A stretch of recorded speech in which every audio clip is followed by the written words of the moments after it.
Hello all, and welcome to my review of Ahsoka Season 1. Now, I'm assuming this is the entire season after Episode 8. I haven't seen anything against that. I thought I saw at one point that the first season only had 8 episodes. If not, this is going to be a little silly because I'm doing a full season recap when it's not the full season. If that's the case, this will be more of a so-far opinion of the season, but I think this is the end of the season. It certainly felt like that from the ending of Episode 8. So, of course, I have to say that there's going to be full spoilers in this for Ahsoka Season 1 and pretty much everything which has come before this in Star Wars lore. So, overall, I was underwhelmed by this season.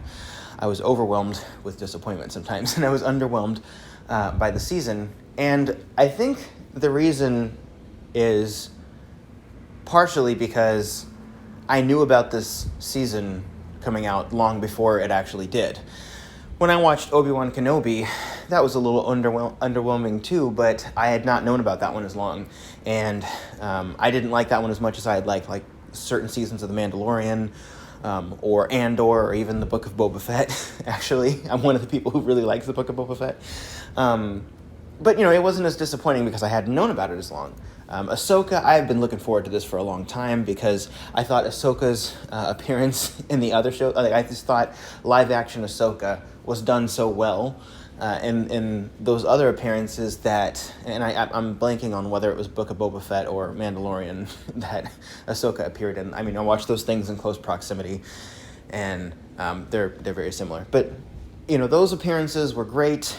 And when I watched it here, I still thought Ahsoka herself was great, but I'm kind of having some of the same problem with this show that I have with Obi-Wan Kenobi, mainly being that it's not really a show about Ahsoka, in the same way that Obi-Wan really wasn't a show about Obi-Wan. It was mainly a show about the Inquisitors and Princess Leia from Obi-Wan's perspective. And this seems to be more of a show about the team from Rebels. Kind of not even from Ahsoka's perspective. Ahsoka doesn't really feel like our main character. She kind of is in the beginning, and then we really get away from her later. This is not really Ahsoka's story. This is a story that Ahsoka is involved in, and that, I think, is a problem. But that's not my main problem with the show. I could have rolled with all of that if it weren't for the fact that the show, I think, really alienates new fans of this lore and of these characters. And here's what I mean by that, okay? Just if I can use another example real quick and kind of go off on a semi-tangent, I'll try to keep it brief. But if you're not familiar with the Karate Kid movies, there were 3 main movies that were released in the 80s from the Karate Kid franchise, right? That might have spilled into the 90s. I believe it was the 80s, okay? Karate Kid movies. Huge fan base, very well known, quintessential 80s films, right? And then later on, in 2018, they released a show called Cobra Kai. And Cobra Kai was a direct continuation of the Karate Kid franchise. Now, I had been familiar with the Karate Kid movies. I had the DVDs as a teenager, and so I borrowed the DVDs from my brother, watched the movies, really liked the movies. So I started watching the Cobra Kai series, and I thought, well, this is great, and I really like it, but unfortunately, I don't think that people who didn't watch the movies will enjoy it because it just it doesn't spend a lot of time recapping what happened in the movies. It just kind of picks up. And that was my perception. And later I found out there were a lot of people who watched Cobra Kai who didn't know the original Karate Kid movies. They hadn't seen them. They knew of them, but they hadn't sat down and watched them. And yet they liked the show almost as much or as much as the fans who already watched the movies and were familiar with the lore. And the reason it was like that was because they did something which I thought was so clever. They recapped it in a way which felt natural. So in other words, when there's a flashback, it's because a character is thinking about something from the original films. So if you're a new fan, then it's filling you in. If you're an old fan, you're like, oh yeah, I remember that, I like that, and it's rewarding to you too. And that's how they went about this, and it just brought in new fans and old fans sort of seamlessly, where everyone liked it. And after that show did that, I no longer think that this is not something that can be done. Even in Star Wars. Star Wars is a lot more lore heavy, but, Ahsoka relies a lot on the lore of Rebels and the Clone Wars. And unfortunately, I and a lot of other fans just don't get into those shows for various reasons. Now, I'm not saying they're not good. If that's your kind of thing, I'm sure those shows are great. Clone Wars has been pretty much universally acclaimed as a great show. So I'm not denying that. And I like animation, but for whatever reason, I just can't get into I can't get into animated Star Wars shows. Star Wars to me is already a little bit cartoony, and it's also serious. And I think that balance is very well done with live action, because you have real actors there. And granted, there are real actors in the animation. I'm not downplaying the role of voice actors. I love voice actors, right? But I'm talking about physically being on camera. You've got actors there who are helping to ground this, and then you've got silly things happening with, the Jawas and and the Wookiees, and it kind of strikes a good balance. And to me, the animated shows, they kind of throw that balance off a little bit. They kind of I'm impressed by the practical effects and the CGI effects that have to coincide with live action. To me, that's the quintessential flavor of Star Wars special effects. And between the throwing off the balance between it actually being a cartoon and being a little silly sometimes, and the effects are no longer live action effects, they're just purely animation, it just kind of makes me not into it as much. It's not as grounded. If I feel like they can go places that are not really where I'm wanting the show to go. So this is not me saying that those shows are bad. They're quite good by all accounts, by fans who like them. And even probably critics say there's a lot of good things about them, and I'll say that too. But I'm just saying there's lots of fans who don't follow those shows. And since that's the case, this show should really try to do what it can to bring in those fans and recap the show in a sort of Cobra Kai-like way, where I'm not constantly saying, okay, the show is pretending that guy's really intimidating. The show is pretending that she's really menacing. Why, not pretending, but the show is acting as if those characters are menacing, right? I don't want to say pretending. The show is acting as if those characters are menacing. Why are those characters menacing? What is the history here? And I know if you're just doing like a Rebels season 5... or season 4, whatever it is, you're just the next season, it would feel a little weird to do that. But if you were going to do that, then you should have just shot the season of Rebels in live action. I mean, I know it would be weird to do that, but say, hey, the new season of Rebels is going to be live action, and we're not going to call it its own show, just call it Ahsoka. So, and granted, I know that Ahsoka, unlike Obi-Wan Kenobi or something like that, where you have the character already established in live action, Ahsoka has purely been an animated character up until recently. So the assumption there is that you are probably going to be watching this because you're already a fan of Ahsoka, but I reject that, because I think when you have a big budget thing like this, which is a single name show, just Ahsoka, I think you should assume that there's going to be a lot of people coming in to watch it, because a lot of people know about Ahsoka Tano who haven't actually watched those shows, just by talking to other people in the Star Wars community, or heck, maybe even people who didn't know about Ahsoka until she appeared in Mando or Boba Fett, one of those two. And until she appeared in that series, they didn't know about her there, and that's where they found out. That's where they found out about her. So maybe you've got those fans coming in, and you really should spend that time doing that. And the reason I'm spending so much time harping on this is because every episode this is a problem. Like every episode I have a problem with this. Every single episode I'm sitting here saying, man, I wish I cared about this a little bit more, and not knowing, okay, are these people new, or are these people supposed to be something that I already know about? And that kind of leads me into my other problem with this. In addition to just the show not spending enough time recapping things, is this other problem of I can't tell who is supposed to be a new character and who's supposed to be an already established menacing character. The show kind of treats them the same sometimes, which makes me think that the writing and the presentation is just not very good a lot lot of the time. Because there have been characters that I've thought, oh, okay, this is probably an established character. That's why, it's not hitting home for me. And it's like, no, this is a new character for everyone. And I'm like, oh, okay. And those guys were the fallen Jedi people. I thought that was an already established thing. And it turns out they're not. And they're a little bit intimidating. It's just their time is kind of taken away by these other things. There's too much going on. There are too many characters. There's not enough time to tell these stories. In fact, I will draw a parallel here that I haven't thought about until just now.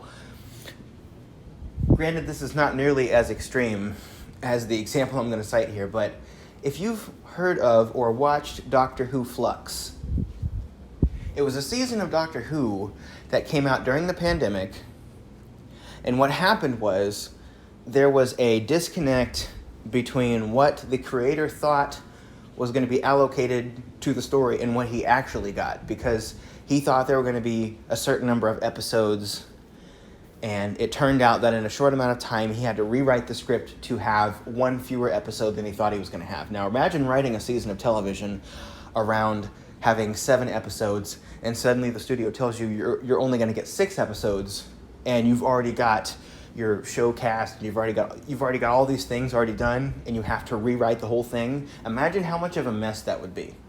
And that's kind of what happened. Now, you can't blame all of what happened with Flux on that, because there were already problems going in with that showrunner to begin with.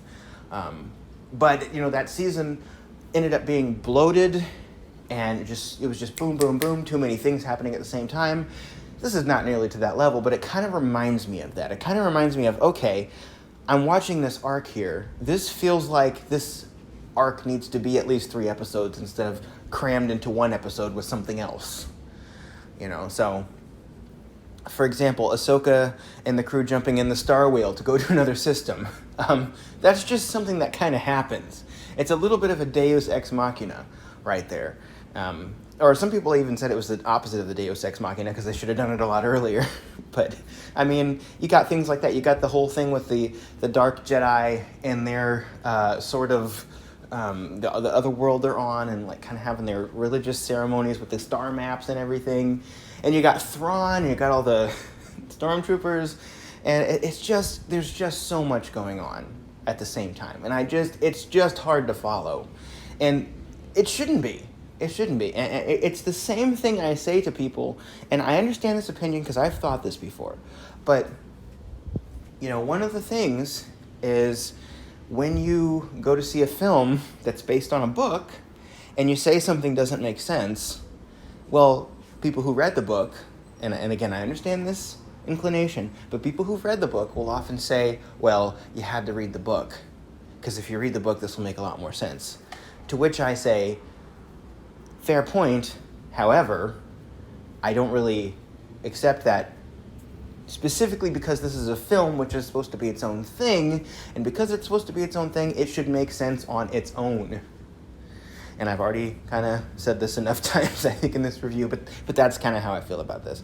So, again, problem with the pacing, how much is going on at once, problem with not recapping things, and problem with the presentation not being very good. Let's talk about one more thing that has to do with that presentation. And I'm sorry to say this, but it's the acting.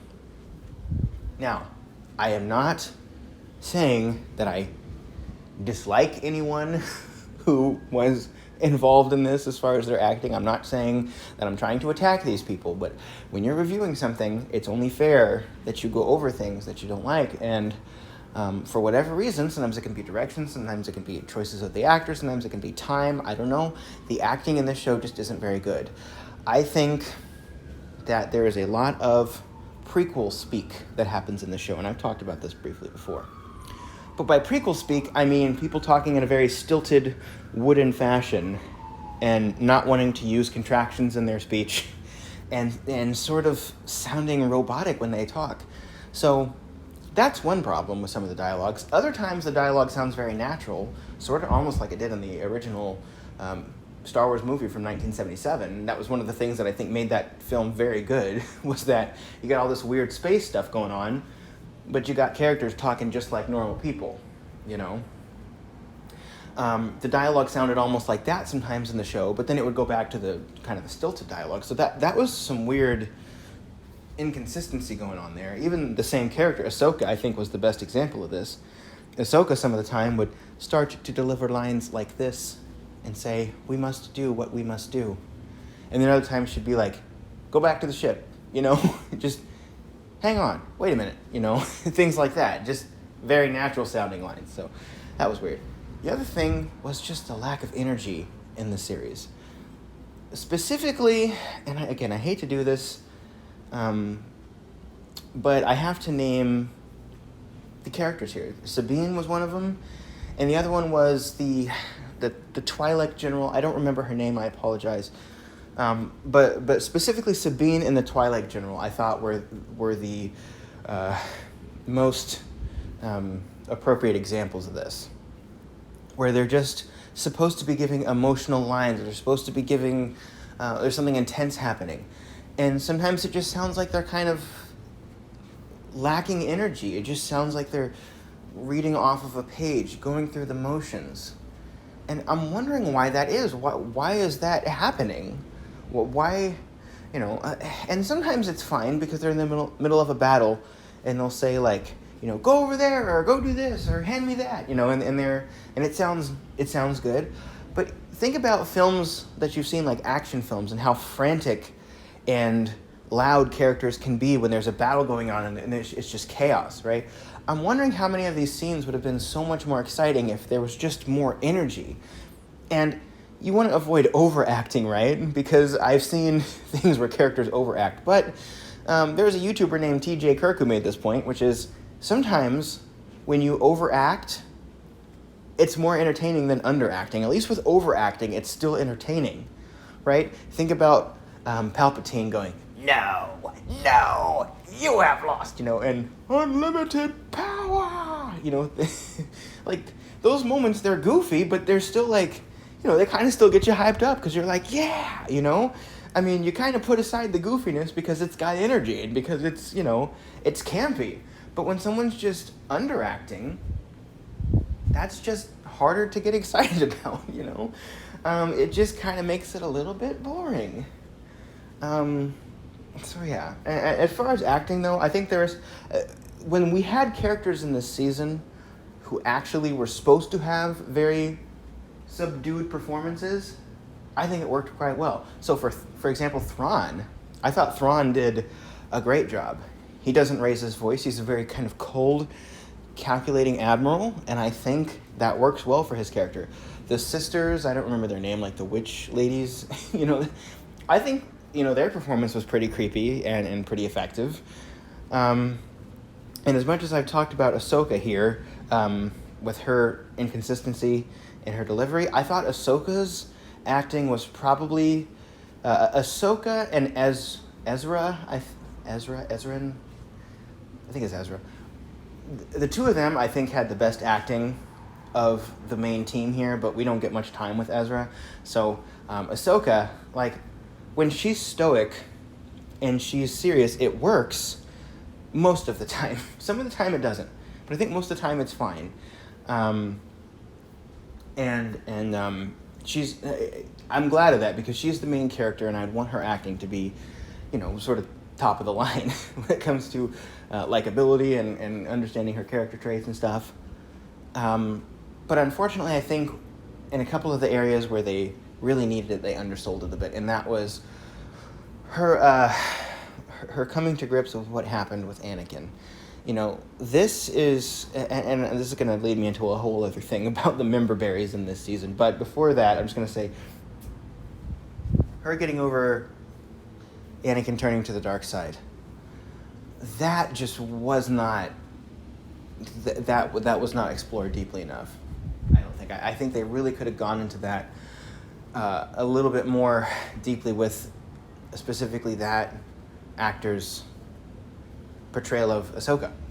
You don't really see that deep regret and that sort of emotional pain. You just don't see that as much. Not that Ahsoka has to be an emotional mess who's just bawling the whole time. That's not her character. She's a Jedi. She's dealt with a lot of hardship. She was a warrior. So that's not what I'm asking for there. I just think it doesn't come off as genuine pain for a lot of the time. It's just, or even something that she kind of coldly suppresses now and is defensive about. That's another way you can explore emotional pain with a character who doesn't get very emotional, is to just have that character be cold and dismissive when people bring it up. That means they haven't resolved it yet. So there's all kinds of ways you can do that, and I just think they didn't do that. So I've talked about the acting here. Now I'm going to get into the member berries.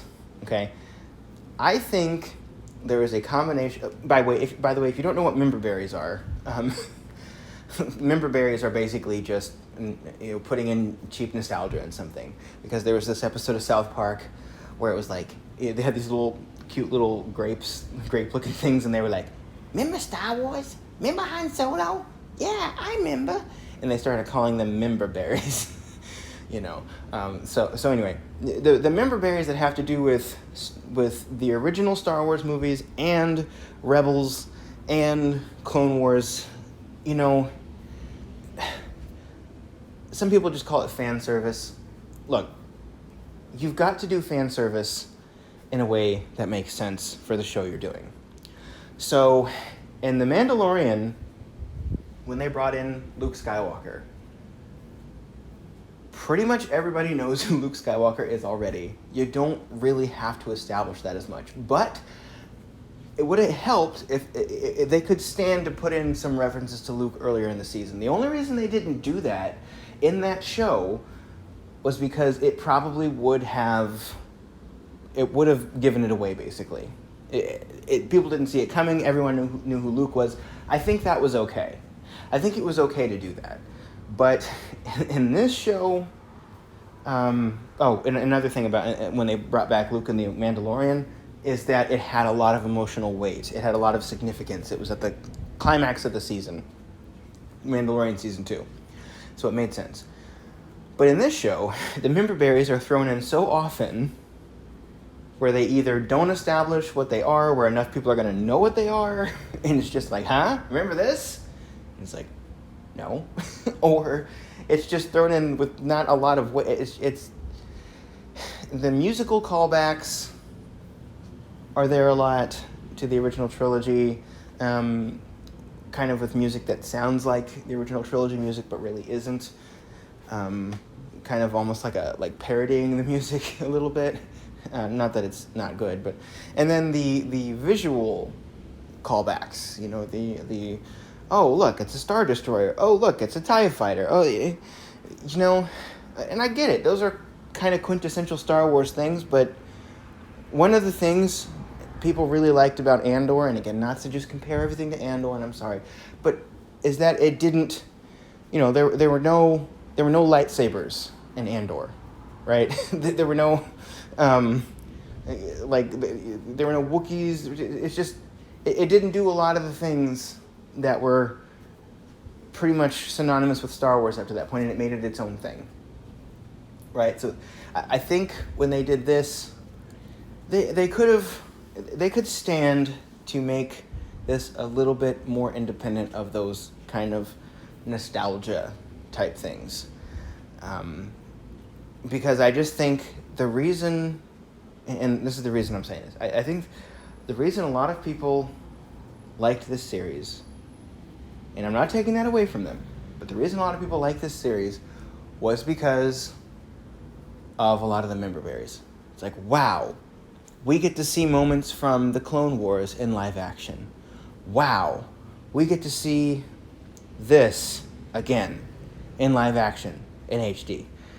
To which I would say, I'm glad you enjoy that, but it's not for me because that's basically the same thing as remaking The Little Mermaid and remaking Beauty and the Beast and remaking The Lion King in live action.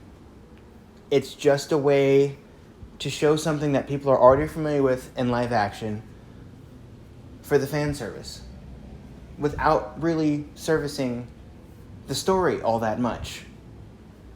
And the reason I say that is because I think what they set up with Anakin would have paid off a lot more if they would have done more with it. It's like, yes, this is classic Ahsoka here. This is the Ahsoka that you knew from the animated series, right? Because they brought in the other actors. By the way, she did a fantastic job of portraying Ahsoka. That was amazing, right? They brought in that younger actress to play Ahsoka, right? They're showing these scenes, and it's like, okay, and the big finish is what? That was the big finish. They didn't really, and I'm trying not to poach too much off of what Angry Joe show said about this, because they made this exact same point. Granted, I already thought that when I watched the episode, but just in case, I don't want to poach what they said. So if you want to know if you want to know what I'm talking about there, watch Angry Joe show talking about Ahsoka episode 5. But anyway, they didn't really bring that point home. They didn't really finish it there to make it worth bringing in Anakin. And I'm not going to pretend that I didn't myself become a little bit of a sucker for it, because yeah, I think Hayden Christensen got a lot of flack at the time for his portrayal of Anakin, and I as a child went to go see the prequels in the theaters, and I really liked them at the time, and I love seeing Hayden Christensen come back as Anakin. I love it. I liked watching it in Obi-Wan Kenobi, and in every moment he's on the screen as Anakin, in full small screen Disney HD, I just want to watch it. I could watch a whole episode just about Anakin, seeing him portray that character again, seeing him get to come back and almost like redeem himself culturally, like getting to be in something where people love it at the time. I am not taking that away from him, because I really liked it. But unfortunately, when they brought in Anakin, that's the moment where I started my attention kind of switched on, and then when he was gone, I didn't really care about it anymore again. Because they're piggybacking off of something which is already beloved by people. And there's, you want to be able to show up for Anakin and stay for whatever's afterward, and I just didn't want to stay for what was afterward. And I think, and look, before I say this, I just want to say, I am not taking away from people who enjoy the series for whatever reason.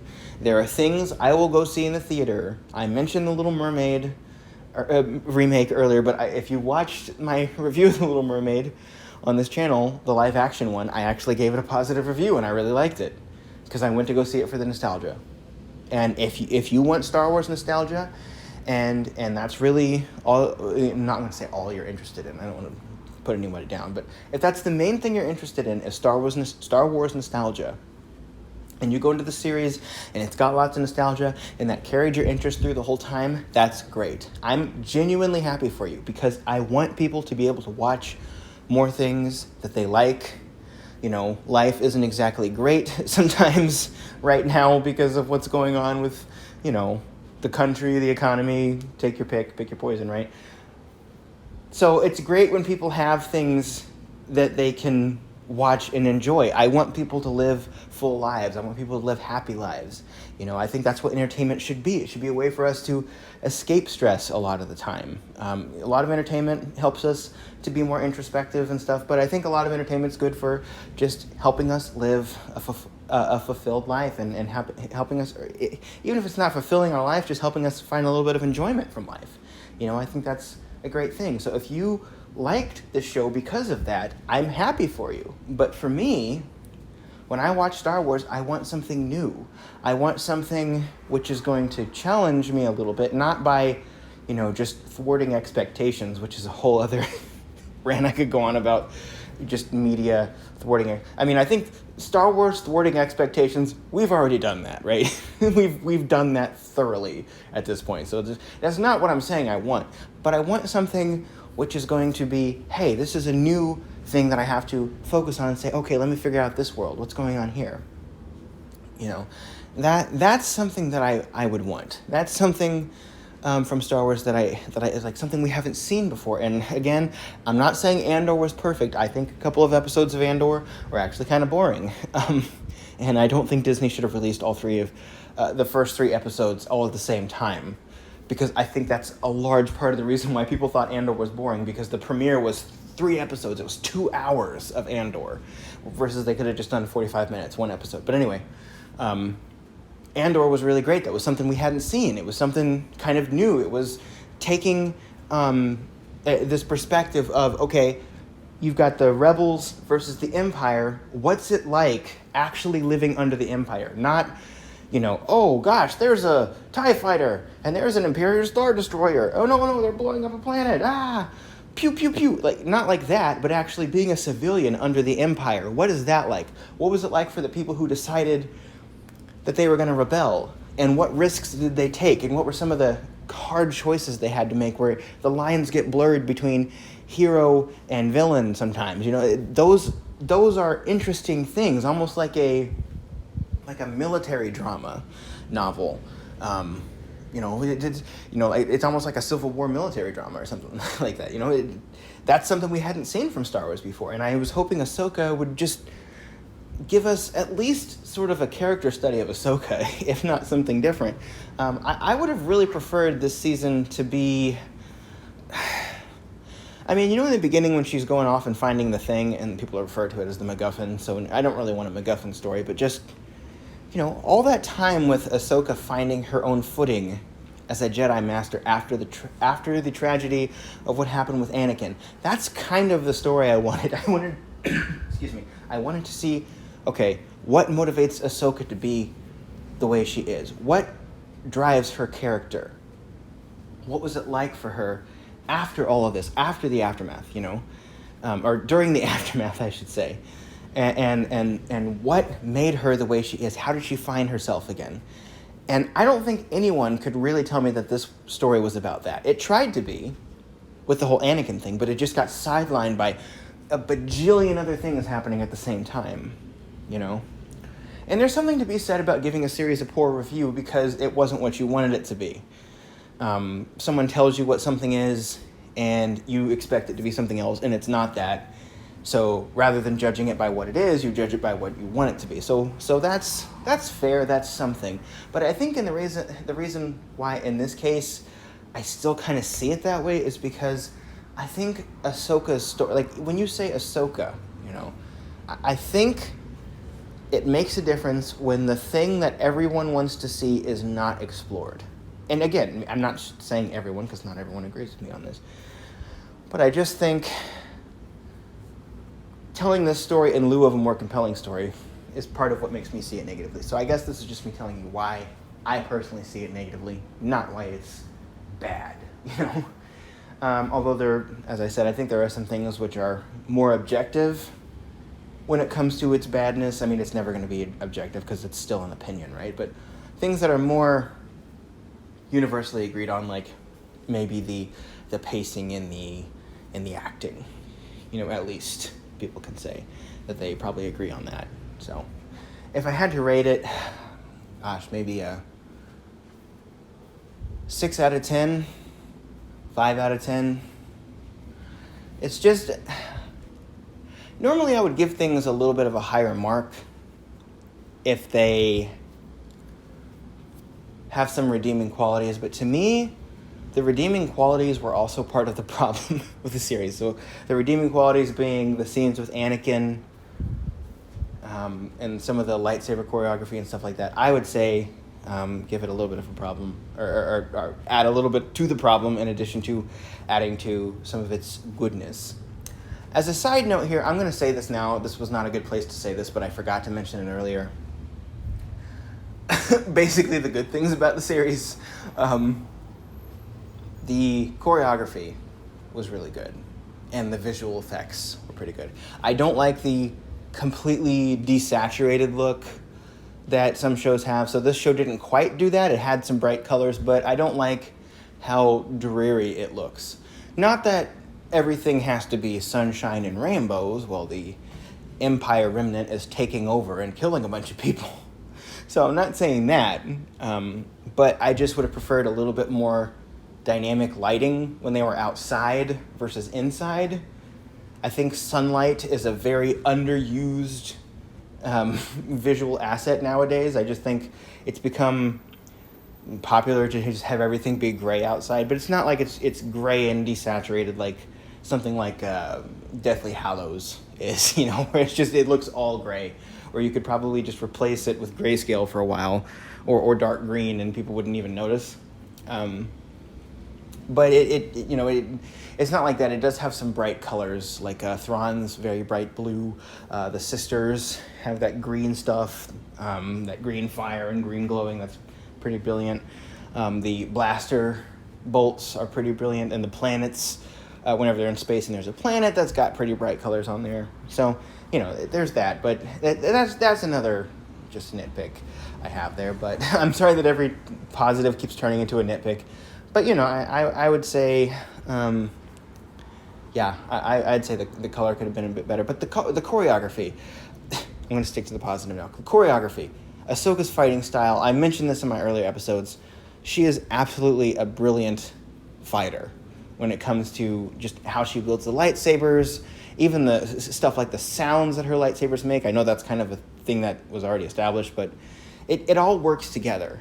So, and in the original trilogy, everyone knew that when Vader came to fight you, you better buckle up and you're probably going to lose. And it's hard to bring that level of skill into someone's very presence when they're on the screen in the way that they did with Vader. They did it later with the way Anakin was. Anakin was a very good fighter. Count Dooku, very good fighter. Mace Windu. I don't even have to say anything about Mace Windu. I hope Mace Windu gets his own series. That'd be so cool. But, Ahsoka, she doesn't bring that menacing, intimidating energy. She brings the I'm the master energy. She's more like a Mr. Miyagi than she is a Darth Vader character, right? She's more of the I'm going to really give you a challenge and I'm going to best you 90% of the time, and I'm probably not even going to have to try that hard because I'm so focused and I'm so determined and I know what I'm doing. I would not want to fight Ahsoka Tano. So, there's something to be said about that. She's quite good in her presentation there. But unfortunately, her and Thrawn, I think, are really the only two in the whole series that bring that energy, I think, in that way. But even the lightsaber fights, they're good about half the time. Some of the choreography I saw didn't look all that great. Some of it looked silly. I hate to say this again, but some of the choreography with Sabine looked a little silly. Again, I have nothing against that actress. I know I keep talking about her character, and I hate that I'm doing that. I'm sorry, but just some of there were a couple things that she did, and there were a couple of things that some of the other characters did where they just did something, and I thought that looks silly. it just looked silly. But most of the time, the fighting in this, it was an improvement. It was a step up. It definitely was a step up from the fighting we got in, The Last Jedi, the sequel trilogy. A little bit of a step up from the fighting we got in Obi-Wan Kenobi. Not really a step up from the fighting we got in The Mandalorian, because I think The Mandalorian, it's not really saber fighting most of the time, but it's pretty much top of the line. Same thing with Boba Fett for a lot of it too, although that fighting was less confrontational in a way. So, just pointing out that positive here. But yes, sorry, I as a side note, I'll just push that off, but about 5 or 6 out of 10, I'd say. It's, and to be honest, guys, that's a little bit generous from what I really wanted to give it, which is probably closer to a 4. But hey, if there's a season 2, I'll watch it. I will watch season 2 and see if I like it better. But man, Disney's really got to step it up with these shows. They've really got to step it up, and I just want them to. I just want them to bring more brilliant things. I don't know, and I don't know what's happened, because Mandalorian season 1 and 2 was great. I thought Boba Fett was great, and Mando season 3 just It just didn't do it. I just don't really know what's happening with these shows. I don't know if it's because, we had Bob Iger in the beginning, then we had Bob Chapek for a while, and then we have Iger again. I don't really know. I know it's kind of elementary to blame the person at the top, but we'll see. Ahsoka, season 1. What did you think? Let me know in the comments. That sounded very typical, didn't it, of a YouTube outro? I'll try to respond to everything. You know what? I don't even know why I say that. I don't have many comments. I will respond to everything if it's something that I think would be interesting to respond to. So, anyway, talk to you guys later. Thank you very much for watching. Bye-bye.